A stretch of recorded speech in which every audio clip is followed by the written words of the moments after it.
Голос изгнанного епископа. Добрый день, дорогие братья и сестры, мир вам во Христе. Сегодня я хочу рассказать вам историю, которая по-настоящему не отпускает.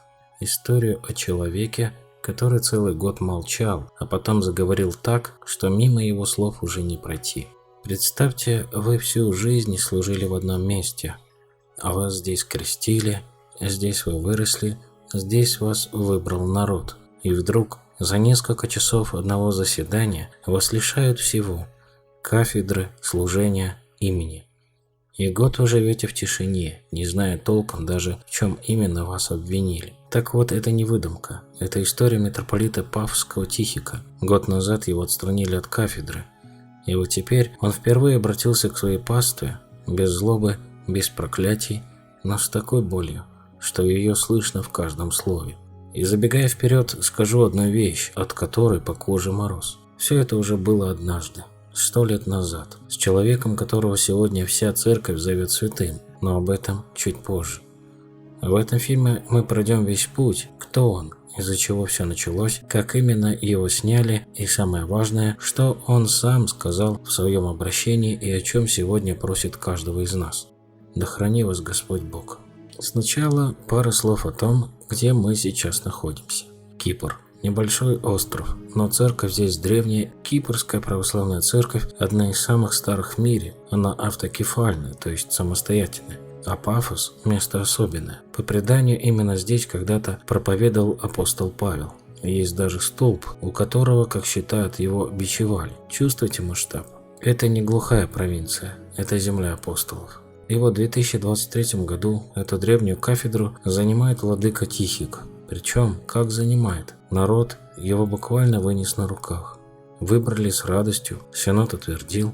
Люди увидели в нем того, кого долго ждали. Своего, простого, прямого. Не дипломата, а пастыря. А кто он по сути? Послушайте, как он сам говорит о себе в своем обращении. «Я родился и вырос в Пафосе. Здесь мои корни, здесь я посвятил свою жизнь Христу». Около 25 лет, говорит он, ушло на служение этой митрополии и добавляет: «Я никогда не стремился к должности, деньгам и славе». А когда его избрали митрополитом, он, по его словам, воспринял это так. И воспринял это как крест ответственности, а не как престол власти. Запомните эти слова. Крест, а не престол. Потому что вся дальнейшая история про то, как этот крест стал очень и очень тяжелым. И вот в чем парадокс, дорогие мои. Та самая прямота, та неуступчивость, за которую его полюбили, она же, как считают его сторонники, в итоге и обернулась против него. За что хвалили, зато и пострадал. Звучит странно. Давайте разбираться, и все встанет на свои места. Итак, главный вопрос, из-за чего сыр-бор. Здесь несколько узлов, я разложу все по полочкам. Узел первый и самый главный. Как принимать инославных. Смотрите, допустим, человек крестился у протестантов, а потом захотел стать православным. Вопрос, достаточно ли его просто помазать святым миром, или нужно крестить заново, по полному, строгому чину? Звучит как тонкость для богословов, да, а на деле это раскол длиной века. Одни говорят, крещение у инославных не настоящее, надо крестить заново. Другие, достаточно миропомазания, не будем смущать людей. Владыка Тихик стоял на строгом, крестить заново по канонам, а Вселенский патриархат в Константинополе и часть кипрских архиереев держатся другого мнения. Мол, перекрещивание тут лишнее, это устаревший подход. И вот на этой почве вспыхивает громкий скандал. Один профессор, американец кипрского происхождения, собрался венчаться. Его невеста-протестантка уже прошла миропомазание, а в Пафосе ему говорят: нет, этого мало, нужно полное крещение. С венчанием выходит заминка. Профессор пишет жалобу. И вот тут масштаб дела доходит до самого Вселенского патриарха Варфоломея. Патриарх пишет архиепископу Кипра письмо. Резкое. Смысл такой: ваш митрополит со своей строгостью ставит под удар наши отношения с другими христианами. Призовите его к порядку. Подходы пафосского митрополита он называет устаревшими. Вот вам и завязка. С одной стороны, митрополит, который не хочет уступать в том, что считает чистотой веры, а с другой – патриарх и архиепископ, для которых на кону отношения целых церквей и репутация. Узел второй все, что накопилось до этого. А накопилось, честно говоря, прилично. Тут и отказ владыки сослужить, и запоминовение главы украинской ПЦУ, которую он не признает, и его резкие слова против уроков полового воспитания в школах, тогда как церковное начальство было готово к диалогу с властями, и жесткая позиция против сближения с католиками. То есть перед нами не один спор, а накопившееся напряжение, капли за каплей, пока чаша не переполнилась. И вот здесь, дорогие мои, я обязан остановиться и сказать честно, потому что у этой истории две правды, и я не имею права показывать вам только одну. Версия Синода и архиепископа звучит так: дело не в вере и не в гонении, дело в дисциплине и единстве. По их мнению, резкость митрополита, его отказ сослужить, жесткие заявления его окружения – все это вело к отделению, к самоизоляции, к разрыву с единством церкви.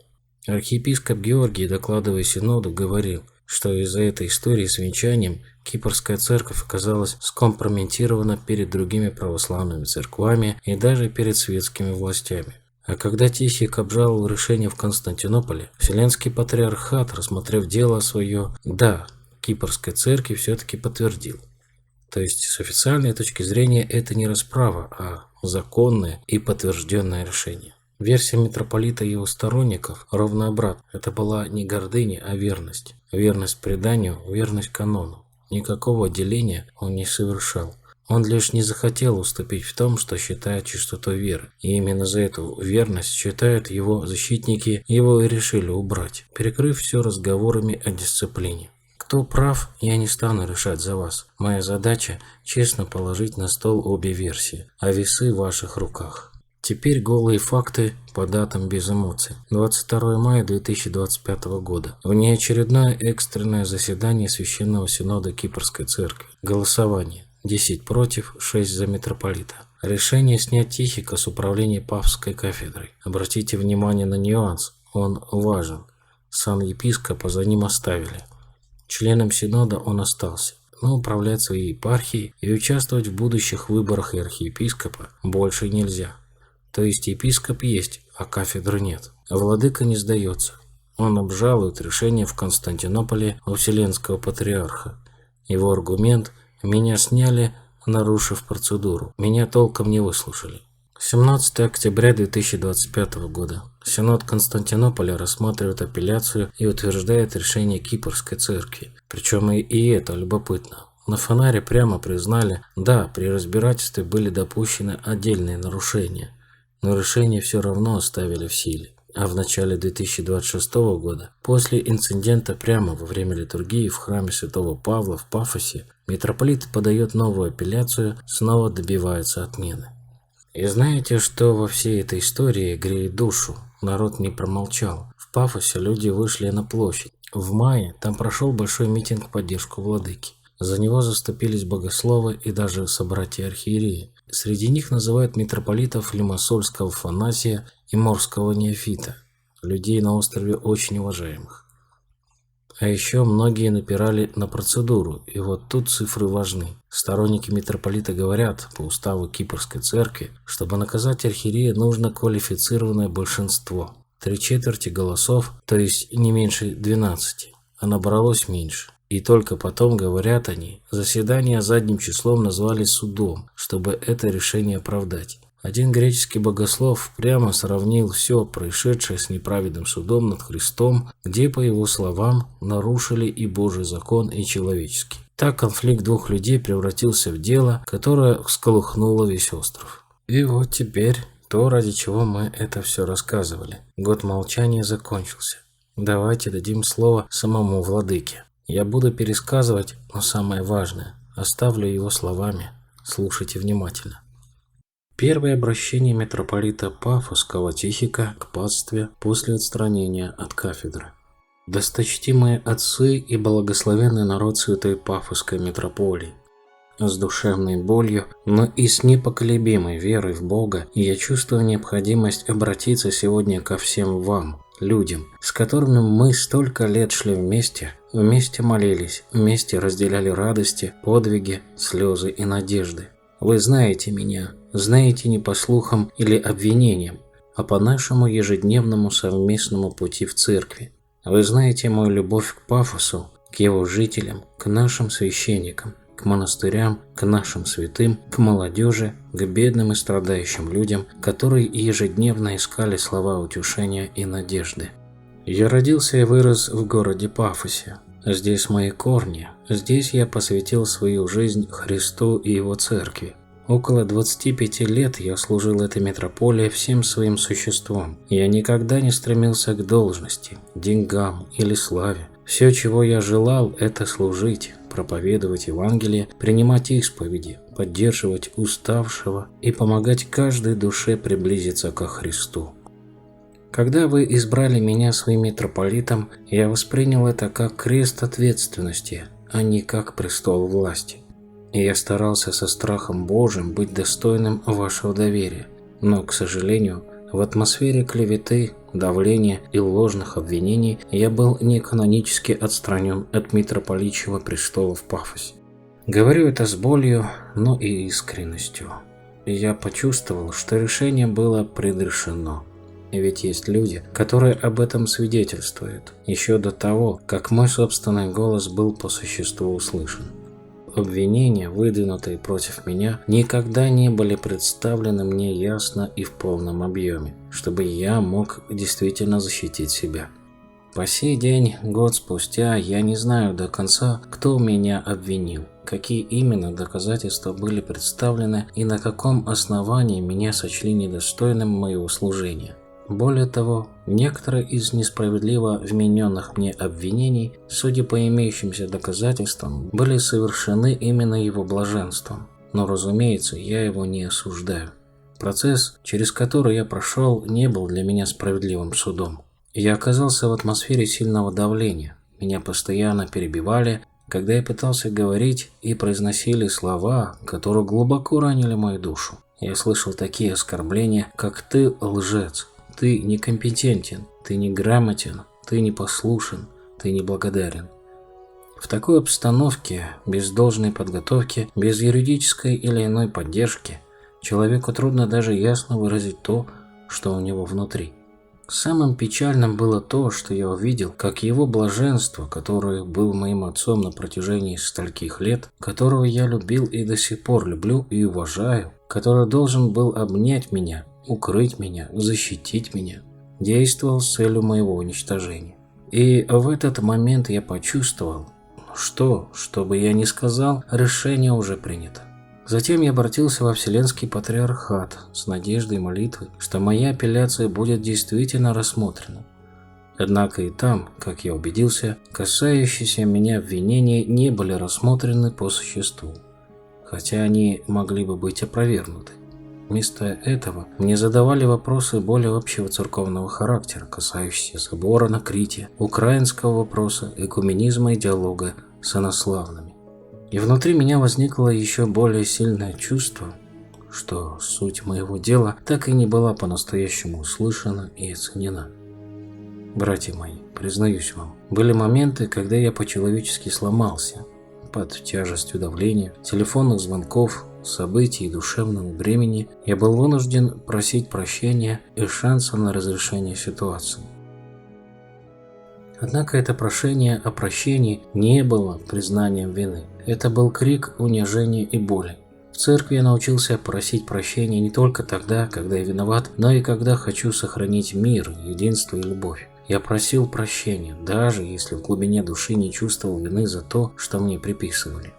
В течение 8 месяцев, хотя я и не находился под запрещением, архиепископ неофициально запрещал мне совершать богослужение, пока не довел дело и до формального запрещения. Причина, как я считаю, состоит в его чисто личной цели, а не в цели нашей церкви.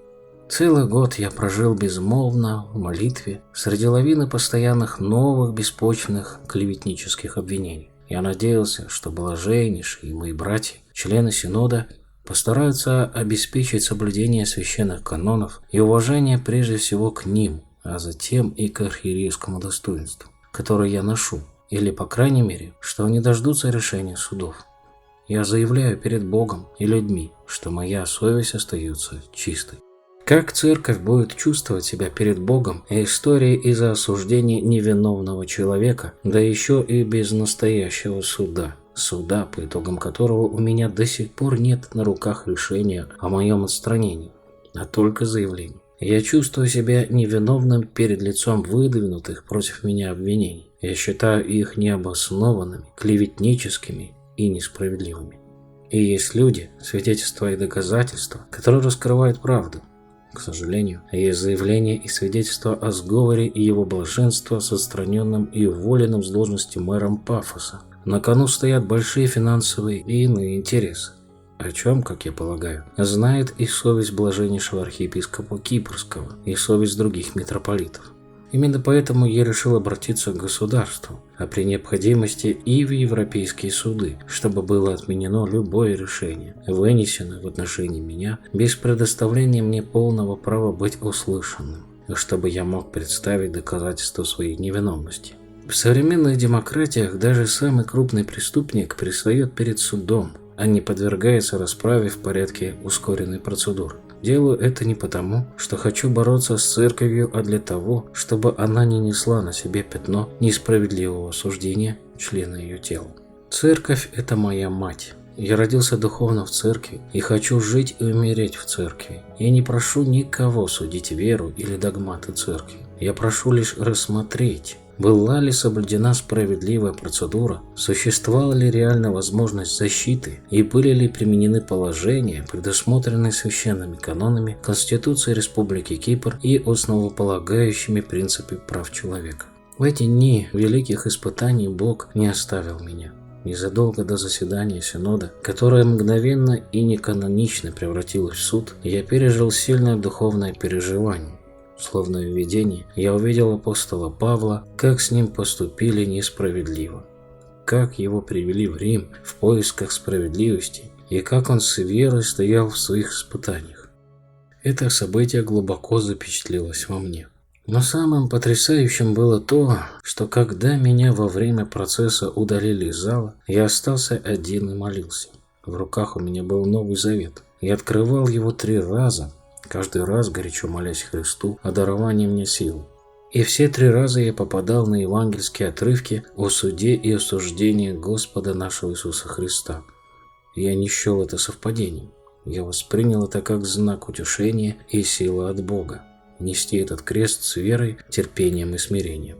Мои возлюбленные чада, больше всего меня ранит не то, что говорят обо мне. Болит то, что я вижу в глазах людей нашей митрополии. Слезы священников, монахов, старцев, детей, молодежи и семей, глубоко раненых происшедшим.